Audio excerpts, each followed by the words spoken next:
오늘 강한 용사 두 번째 날의 메시지는 어설퍼도 순종하는 자라는 겁니다. 강한 용사는 어떤 특정한 사람이 되는 것이 아니라 말씀드렸다시피 하나님의 자녀들이 이 세상에서 하나님을 대행하여 영적 전투를 벌이고 있습니다. 그래서 우리 모두가 그리스도의 군사로 불림을 받은, 우리는 다 그리스도의 군사다라, 그렇게 우리가 칭함을 받지 않습니까? 그래서 대강 이제 이번 고난주간 기도회에 여러분이 그 제목을 쭉 보시면 알겠지만 뭐뭘 해도 뭐뭘 하는 자, 다 그런 제목이죠. 그러니까 조건은 안 되는데 결과는 되게 하는 거, 이제 그것이 강한 용사라는 겁니다. 나에겐 조건이 안 되는데 그럼에도 결과가 주어지려면 조건과 결과 사이에 나 외에 다른 변수가 들어가야 됩니다. 말할 것도 없이 하나님이 개입하셔야 하는 것이고, 그 하나님을 개입시키는 것은 결국 우리의 믿음입니다. 그래서 육적인 글자로는 이제 보이지 않지만 영적인 글자가 그 조건과 결과 사이에 들어가 있는 겁니다. 그 영적인 글자가 뭐냐? 믿음입니다. 그러면 믿음을 넣어서 다시 정리하자면, 어제 첫날 납득이 안 돼도 극복하는 자, 강한 용사죠. 그 문장은 납득이 안 돼도 믿음으로 극복하는 자라는 말이에요. 오늘 두 번째 마찬가지죠. 어설퍼도 순종하는 자. 어설픈데 어떻게 순종을 해? 어설퍼도 믿음으로 순종하는 자, 그런 말입니다. 기독교 신앙에 있어서 순종이라는 거 얼마나 중요합니까? 여러분 뭐 잘 아시는 그 요절 있잖아요. 순종이 제사보다 낫다. 사무엘상 15장에 보면 빗나가 있는 사울 왕에게 사무엘이 지적을 하는 내용이 나옵니다. 순종이 제사보다 낫다고 합니다. 제가 이거 예전부터 참 의아했던 점이 뭐냐면, 이렇게 이제 교인들을 보면, 제가 어릴 때는 몰랐는데 목회를 하다 보니까 교인들이 정말 성경을 너무 모른다는 사실이거든요. 그러니까 기본적인 것들도 잘 몰라서 제가 당황할 때가 참 많았습니다. 목회를 하면서. 근데 이상하게 순종이 제사보다 낫다, 이 구절은 웬만하면 다 알더라는 거예요. 도대체 이유가 뭘까 생각을 했는데, 워낙에 이 말씀이 참 중요하다 보니까 뭐 교인들이 이것만큼은 다 암기를 하고 있구나라고 생각을 했었는데, 뭐 그런 점도 있겠지만 또 그것보다는 목사님들이 이 구절을 설교할 때 너무 많이 인용하셨기 때문에 한국 교회 교인들이 이 말씀을 잘 알고 있다는 사실을 알았습니다. 설교라는 게 우리 신앙에 있어서 정말 절대적으로 중요한 것임을 참으로 절감합니다.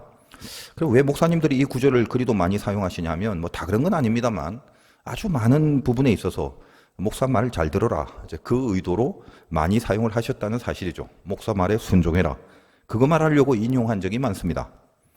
당연히 그 목사의 설교는 하나님의 말씀을 대언하는 것인데, 그 대언이 가짜가 아니라면 당연히 그 말씀에 순종해야 되는 거죠. 뭐 가짜라면 절대 따르면 안 되는 것도 당연하겠지만 결국 하나님의 말씀에 순종하라는 거지, 목사라는 일개 인간의 말에 순종하라는 것은 전혀 아닙니다. 그런데도 그런 의도를 가지고 전하는 분들이 많이 있었습니다. 하여간 이래든 저래든 우리가 하도 많이 들었던 말씀이라 익숙하게 기억을 하고 있을 것입니다. 순종이 제사보다 낫다. 순종이라는 건 결국 믿음의 증명입니다. 그러니까 순종이 없는 거는 믿음이 없는 거죠.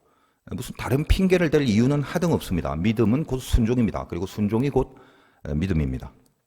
순종을 안 하면서 나는 믿음의 인생을 살고 있다? 절대 그렇게 말해서는 안 되는 거고요. 그렇다면 여러분들의 그 순종은 어느 정도인가 점검을 해보는 것이 내 믿음이 어느 정도인가를 점검하는 것과 동일한 맥락이죠. 순종이란 히브리어가 샤마인데, 우리가 신명기에서 가장 중요하게 다루었던 게 이제 쉐마 아닙니까? 샤마는 듣다란 뜻인데, 이제 쉐마는 그 명령형, 들어라라는 것입니다. 같은 말이에요. 그래서 쉐마, 들으라, 이렇게 명령하는 걸로 시작하지 않습니까? 이 히브리 말로 샤마라는 단어는 크게 세 가지 뜻이 있습니다. 첫째는 듣다, 둘째는 이해한다, 셋째는 순종한다라는 의미를 가집니다. 그래서 순종이란 말로 샤마가 나올 때 번역을 합니다. 그러나 세 가지의 뜻을 갖고 있고, 이 세 가지 뜻은 사실 연결된 개념이다. 듣다, 이해한다, 순종한다. 일단 뭘 순종하느냐? 순종의 내용이 있어야 되잖아요. 그래서 먼저 하나님의 말씀을 들어야 한다는 거예요. 사무엘이 사울에게 전한 말씀은 순종이 제사보다 낫고, 그 다음에 듣는 것이 숫 양의 기름보다 나으니, 이렇게 말씀을 하고 있습니다. 여기서 듣는 것이, 요 듣는 것이란 말이 카샤브인데, 이거 경청한다라는 말입니다.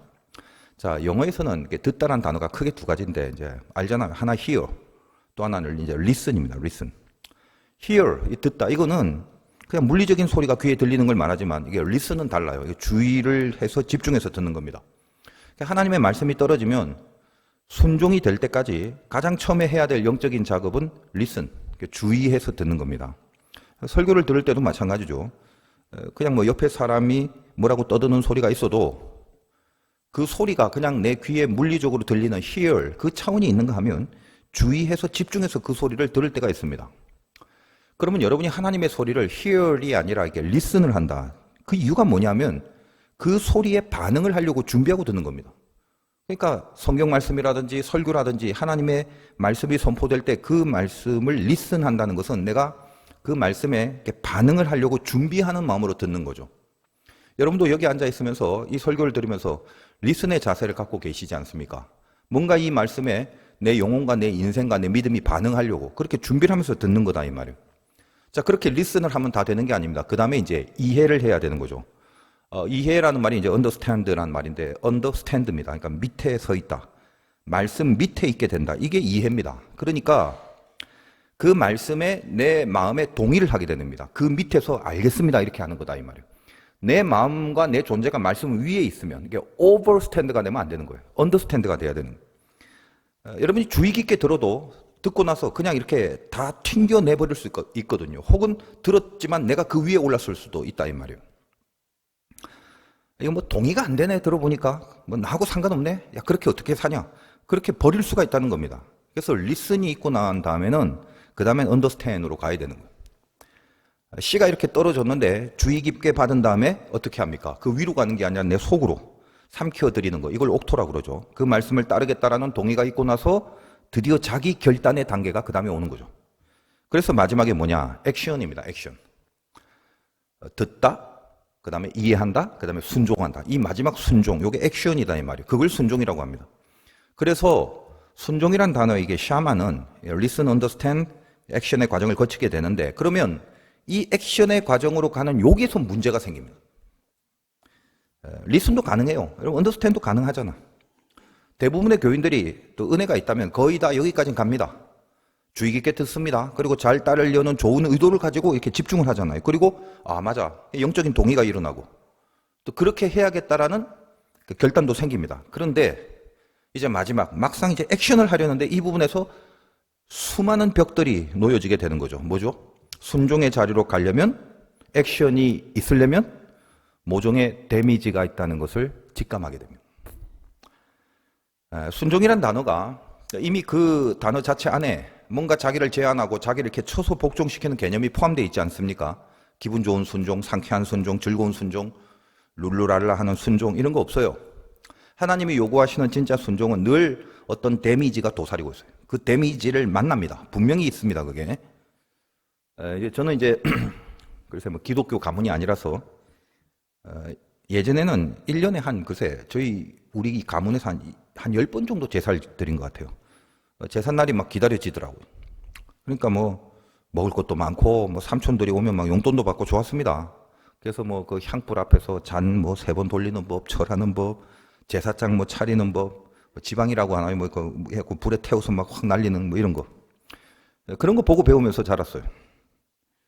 제가 이제 예수를 믿고 나서 처음이자 마지막으로 이 제사 지내는 모임에 우리 가족의 그 제삿날에 갔던 적이 있는데 예수를 믿고 나서 초창기 어디서 아무튼 들었잖아요. 제사를 지내면 안 된다. 철저하게. 그걸 알았기 때문에 그렇게 제가 좋아했던 제사를 제가 안 드리고 다른 방에서 이렇게 눈치 보면서 대기를 하고 있는데 평소에는 이제 저희 삼촌들이 전혀 아무런 뭐 간섭도 그렇게 안 하시는 그런 분들이에요. 그냥 무뚝뚝하고. 근데 그날은 갑자기 그 막내 삼촌이 대표로 그냥 호통을 치는 거예요.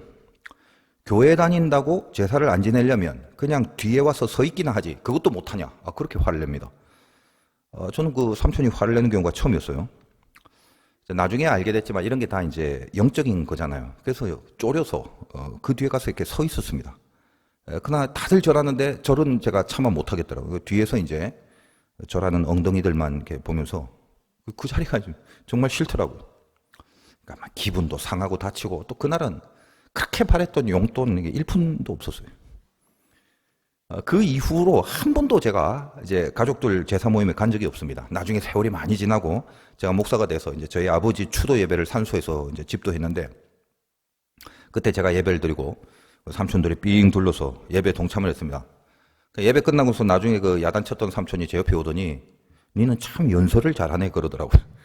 예, 그래서 속으로 아이고 삼촌 들으라고 하는 설교야 뭐 그랬었죠. 속으로만 그냥 재미있게 이해하시려고 뭐 그렇게 이제 별거 아닌 예를 들었습니다만 어떤 식으로든 순종에는 데미지가 있다는 것입니다. 기도원에게 하나님이 말씀 줍니다. 이제 처음 하나님 앞에서 살아가야 될 첫 시발점이잖아요. 하나님은 우상 찍으라는 말씀을 주세요. 오늘 25절과 26절 보겠습니다. 그날 밤에 여호와께서 기드온에게 이르시되 네 아버지에게 있는 수소 곧 7년 된 둘째 수소를 끌어오고 네 아버지에게 있는 바알의 제단을 헐며 그 곁에 아세라상을 찍고 또 이 산성 꼭대기에 네 하나님 여호와를 위하여 규례대로 한 제단을 쌓고 그 둘째 수소를 잡아 네가 찍은 아세라 나무로 번제를 드릴지니라 하시니라. 7년 된 둘째 수소를 제물로 하라는 이유는 저 앞에서 여러분 봤죠. 미디안이 7년 동안 이스라엘을 압제하는 것에 대해서 벗어난다는 그런 상징을 말하는 제물입니다. 당시에 바알의 제단을 헐라고 한 내용 중에 여기 보니까 네 아버지에게 있는 바알의 제단을 헐라고 하죠. 아세라는 이 바알의 항상 옆에 곁들여져 있는 우상이기 때문에 같이 놓여져 있는 겁니다. 유추해 보건대 이런 거예요. 그 마을 공동 소유로 섬기던 이 바알의 제단이 있는데 특별히 기드온의 아버지가 그 바알의 제단을 관리할 정도로 기드온의 가문은 제사를 많이 지냈던 우상의 중심에 있었다는 것을 말합니다. 기드온의 샤마, 기드온의 순종, 그의 순종이 어떻게 이행되는가를 잘 한번 살펴보시기 바라요. 자, 기도는 이 말씀을 일단 리슨합니다. 리슨한 다음에 언더스탠 했죠. 이제는 이제 액션이 있으면 순종입니다. 27절을 잘 보세요. 이에 기드온이 종 10사람을 데리고 여호와께서 그에게 말씀하신 대로 행하되, 말씀하신 대로 행한답니다. 그런데 행하려고 하는데 이제 뭐가 느껴지냐면 데미지가 느껴지는 거죠. 요즘 제가 신명기 설교하면서 말씀을 대신하게 한 3가지 유혹들을 다루고 있었습니다. 권위, 관계, 여론이었습니다. 동일한 내용이 여기 보이네요. 읽어볼게요. 그에게 말씀하신 대로 행하되 그의 아버지의 가문과 그 성읍 사람들을 두려워함으로 이 일을 감히 낮에 행하지 못하고 밤에 행하니라. 그 아버지의 가문과 관계죠. 그 성읍 사람들을 두려워함으로 이거 여론이죠. 이 데미지를 감당해야 하는 거예요, 지금.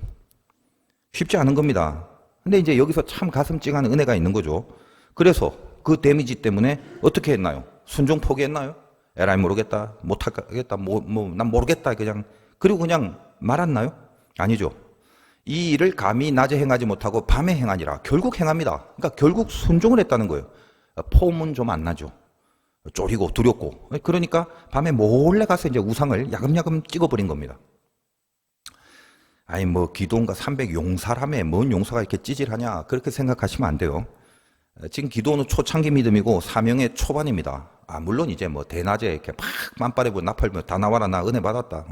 하나님 살아계신 거 내가 다 안다 이제. 저런 우상들 내가 다 찍어버릴 거다. 맞설 사람 있으면 다 나와라. 그렇게 하면 멋있었겠죠. 좀 가오도 살고 막 그럴 겁니다. 그러나 우리 순종이라는 게 이제 그렇게 쉬운 게 아닙니다. 데미지를 감수하고 해야 될 순종이라는 건 절대로 쉽지 않단 말이에요. 어떨 때 이게 가능하냐면 이 모든 것을 다 이렇게 하나님 앞에 던져버려야 순종이 가능합니다. 여러분의 인생을 송두리째 하나님 앞에 확 던져버린 그 사람만이 사실 온전한 순종이 가능합니다. 여러분 기드온이라는 이 이름의 뜻이 찍어 넘긴다는 뜻이에요. 성경에 등장하는 이름은 그 이름이 주는 캐릭터의 메시지들이 다 있지 않습니까? 그러니까 기드온이 지금 우상을 찍어 넘긴 것은 어떻게 보면 자기 자신을 하나님 앞에 찍어 넘긴 것과 같은 거죠. 자기를 찍어 전부 다 하나님 앞에 드릴 때 이게 가능한 거 아니겠습니까? 하나님을 전적으로 믿고 하나님 앞에 모든 걸 다 맡겨버리지 않는 한 이 하나님이 말씀하시는 것을 온전히 순종하는 것은 불가능합니다. 하나님 외의 것을 내가 다 찍어버리고 하나님 앞에 온전히 자기를 던져버리는 것만이 순종이 가능하다라는 거예요. 하나님이 순종을 요구하시는 것은 그 순종 다음에 그 사람을 하나님이 쓰시려고 하는 거예요. 그게 제일 중요합니다. 여기 좀 물컵이 있는데 내가 이걸 마시려고 하는데 누군가 이 컵을 저기서 잡고 있으면 그래서 이 컵이 온전히 나에게 오지 못하면 저는 물을 마실 수 없습니다. 그러니까 이걸 완전히 다 잘라내버리고 나에게 완전히 와야지 제가 이 컵을 사용하는 거예요. 순종이라는 건 하나님이 단지 야 너 내 말 잘 듣나 한번 보자 이런 차원이 아닙니다. 하나님이 전적으로 붙들고 하나님만이 쓰려고 그래야 쓰실 수 있잖아요. 하나님이 전적으로 쓰시려고 그 시발점에서 우리에게 요구하시는 믿음의 단계더라는 것입니다. 그래서 쓰임받는 사람은 순종의 단계를 거치지 않고 쓰임받는 적 없습니다. 난 잘 쓰임받고 있는데 순종 안 해도 그거는 마귀한테 쓰임받는 거죠. 하나님 앞에 쓰임받는 게 아니죠. 오늘 기도는 이 순종을 통해서 드디어 강한 용사로 이제 본격적인 쓰임을 받기 시작합니다. 이 순종은 완벽하고 온전한 순종은 아닙니다. 그래서 좀 어설픈 순종이죠. 우리가 이제 순종을 요구받을 때 이 순종해야 된다는 생각은 들지만 거기 무슨 생각을 하냐면 스스로의 그 어설픔에 대한 자각이 일어납니다. 하나님 앞에서 이거 끊어내야 되고 잘라내야 될 죄성들이 있는데 하나님이 그거 버려라, 잘라내라, 도려내라 그러고 있는데 그걸 이렇게 끊어야 되겠는데 이제 속으로 내 자신을 보니까 어설픈 거죠. 내가 지금 다른 것도 숱하게 엉망인데 이거 뭐 하나 끊는다고 뭐가 좋아지려나 그런 생각을 합니다. 그러다가 이제 합리화를 하죠. 내가 말이지 나는 한 번 한다면 온전히 다하는 스타일이지 뭐 이렇게 찌비리찌비리 하는 거 그런 건 안 해. 그러죠. 이제 그러다 죽을 때까지 안 합니다. 10개 중에 하나만 끊어도 이게 어설픈 순종입니다. 이게 제가 고등학교 다닐 때 예수 믿기 시작하면서 제일 어색한 게 뭐냐면 이게 이제 모태신앙이나 주일학교부터 다닌 애들한테는 익숙한데 갑자기 중간에 믿은 저한테는 그 밥 먹을 때 기도하는 게 그렇게 어색해요. 한 적이 없으니까. 근데 이거 하기는 해야 되죠. 그러니까 이제 고등학교 때 그 민감할 때 이제 내 자신의 비포 애프터를 잘 아는 친구들도 있을 건데 갑자기 밥 먹을 때 그 앞에서 기도를 한다? 이거 이상한 거거든요. 그래서 근데 하긴 해야 돼. 눈치 보면서 이렇게 잽싸게 티 안 나게 빨리 하고 그렇게 밥을 먹었습니다. 절대 잘하는 거 아니죠. 지금 목사가 됐는데도 만약 그러고 있다면 그 아웃이죠, 그거는. 그러나 처음 시작할 때 그런 요구를 받을 때 이렇게 해야 된다는 말씀을 받을 때 어설퍼도 늘 그걸 했습니다. 어떤 이제 뭐 초신자분이 저에게 상담을 합니다. 11조를 해야 되는데 부담이 되지만 왠지 그걸 안 하면 자꾸 하라는 하나님의 말씀이 들어온 것 같아 죄스러워서 그냥 그 부담스러우니까 월정 헌금을 이렇게 정해서 하면 안 되냐고. 안 되지만 11조를 하고 싶은 마음은 하나님이 주신 마음이 틀림없으니까 일단 그렇게 시작을 하시라고 그렇게 얘기를 했습니다. 그러나 그건 결코 11조가 아니다. 11조는 아니니까 11조를 드릴 수 있는 마음을 달라고 기도하면서 월정 헌금을 하라고 그렇게 얘기를 했어요. 그 수준에서 그 시작점에서 그래도 갸륵하지 않습니까? 수십 년을 교회 다녀도 안 하는 사람 많은데 어설픈 순종이라도 결국 하잖아요. 그러니까 뭐 자꾸 이렇게 뭐 3일 금식, 40일 금식 하려고 하지 말고 하루에 이렇게 30분이라도 기도를 정하고 그 시작을 해버리는 게 중요하다 이 말. 성경 전부 필사하려면 너무 부담되니까 나는 이거 필사를 해야 되는데 너무 힘들어. 그래서 안 해가 아니라 필사가 안 되면 일독부터 하시고 일독도 부담이면 뭐 하루에 이렇게 한 번 정도는 꼭 한 장씩 읽기도 좀 하든가 하여간 뭔가를 하라 이 말이에요. 해내는 게 순종이란 안 하는 게 아니라 순종이라는 건 분명히 해내는 걸 순종이라고 한다. 모든 예배를 다 참석하면 좋겠죠. 그러나 내가 모든 예배를 참석해야 되겠는데 여러 가지 여건으로 안 된다면 관둬라 안 나갈란다. 다음에 여건 되면 다 나가야지. 이렇게 하면 안 되고 주일이라도 안 빠지는 걸 하셔야 됩니다. 정 안 되면 진짜 정 안 되면 온라인이라도 안 빠지고 드리는 이런 거를 해내셔야 된다는 거예요. 적어도 반드시 순종할 거는 어떤 식으로든 하시는 거 이게 순종입니다. 그러니까 뭘 해도 좋아요. 폼 안 나도 좋습니다. 결국은 뭐예요? 기도는 찍어버리잖아. 어설픈 순종이 뭔가요? 억지로 하는 거, 약하게 하는 거, 그리고 마음에 안 드는데 하는 거죠. 그러니까 억지로 하는 건 좋지 않습니다만 안 하는 것보다 나아요. 거기서 시작하는 겁니다. 약하게 하는 것도 좋은 게 아닙니다. 그러나 안 하는 것보다 낫다 이 말. 거기서 시작을 하는 겁니다. 마음에 안 들어도 안 하는 것보다 낫죠. 마음에 안 들어도 하는 거죠. 근데 그런 순종을 통해서 하나님이 역사하시는 경우는 성경의 역사 가운데 그리고 일상의 우리 경험 속에 얼마나 많은지 모릅니다. 아까 찬양했던 찬양 그렇죠. 깊은 곳에 그물 던져. 마음에 안 들어요. 왜 마음에 안 드냐? 뭐 저는 잘 모릅니다만 그 당시 그 시대에 그 시점에서는 뭐 플랑크톤이 얕은 곳으로 간다면서요. 그럼 물고기들이 그거 먹으려고 얕은 곳으로 가지 절대 깊은 곳엔 고기가 없답니다. 이걸 어부가 잘 알고 있죠. 마음에 안 들죠. 왜 깊은 곳에 그물을 던지라 하나. 근데 이 말씀에 결국 순종하니 액션까지 가버리잖아요. 속으로는 굉장히 마음에 안 들면서 했을 거예요. 모든 어설픈 순종이라는 건 그겁니다. 억지로 하거나 약하게 하거나 좀 마음에 안 들어도 하거나 그러나 결국 하는 거거든요. 어떻게든 순종을 시작해야 된다는 겁니다. 어설퍼도 하나님이 그 순종을 받으시는 경우가 굉장히 많습니다. 아니 우리의 어설픈 순종을 하나님은 그래도 불쌍히 여겨주시고 긍휼히 여겨주시고 사랑해 주셔서 우리 순종을 순종으로 인정하십니다. 우상이 찢겨나간 후에 이래저래 동네에서 조사를 해봤더니까 기도원 짓이라는 게 밝혀졌죠. 끌고 와서 죽이려고 합니다. 30절 보겠습니다. 성읍 사람들이 요아스에게 이르되 네 아들을 끌어내라. 그는 당연히 죽을지니 이는 바알의 제단을 파괴하고 그 곁에 아세라를 찍었음이니라 하니. 자, 기도원이 속으로 생각했겠죠. 내 이럴 줄 알았다 내가. 뭔가 이게 어설프더니 하나님이 이걸 이렇게 인정 안 하시고 나를 죽이려나 보다. 내가 차라리 이거 안 했어야 돼. 그렇게 막 쪼리고 있었을지도 모릅니다. 지금 이 기도원의 단계에서는. 31절. 기도원 아버지가 나섭니다. 요아스가 자기를 둘러싼 모든 자에게 이르되 너희가 바알을 위하여 다투느냐 너희가 바알을 구원하겠느냐 그를 위하여 다툰 자는 아침까지 죽임을 당하리라. 바알이 과연 신일진데 그의 제단을 파괴하였은즉 그가 자신을 위해 다툴 것이니라 하니라. 물론 기돈의 아버지라서 부심이 작용한 것도 있겠지만 이 보니까 이 짧은 말이지만 논리가 엄청나죠. 말 잘해요. 이 말은 하나님이 주신 말씀이라고 생각합니다. 무슨 말입니까? 바알을 니네들이 믿는다며 바알 진짜 신이라며 그럼 진짜 신이면은 쥐를 찍은 그 자를 바알이 가만 내버려 두겠냐? 알아서 처벌하겠지. 안 그러냐? 그리고 나서 기도는 급기야 여룻바알이라는 명성을 얻습니다. 32절. 그날의 기도를 여룻바알이라 불렀으니 이는 그가 바알의 제단을 파괴하였으므로 바알이 그와 더불어 다툴 것이라 합니다. 여룻바알. 그죠? 이 당시 바알이 판을 치고 있는 시대에 저 사람 누구냐? 저 사람 여룻바알. 바알의 대적이란 뜻입니다.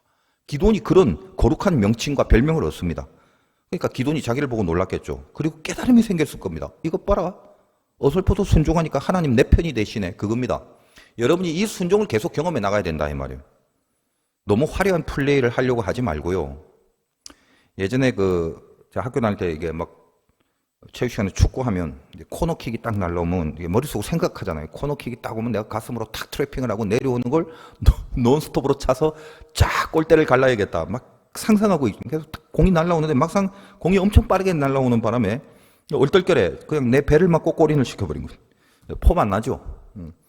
좀 쪽팔리죠? 그날 뭐예요? 골인이에요. 이겼어요. 제가 골을 넣은 겁니다. 사람이 어설프다고 생각하면 하기 싫어져요. 그러나 영적인 분야에서 마귀는 그걸 노린다. 하기 싫게 만듭니다. 그러므로 강한 용사가 여러분 되셔야 돼요. 어설퍼도 믿음으로 순종하는 자, 그 순종의 사람이 되시길 바랍니다. 오늘 여러분이 순종을 결단하는 기도를 막 불같이 할 때 하나님의 여러분의 편이 되고 강한 용사로 끌어가시는 역사가 여러분 삶 속에 임할 것입니다. 승리하시기를 주님의 이름으로 축원드립니다.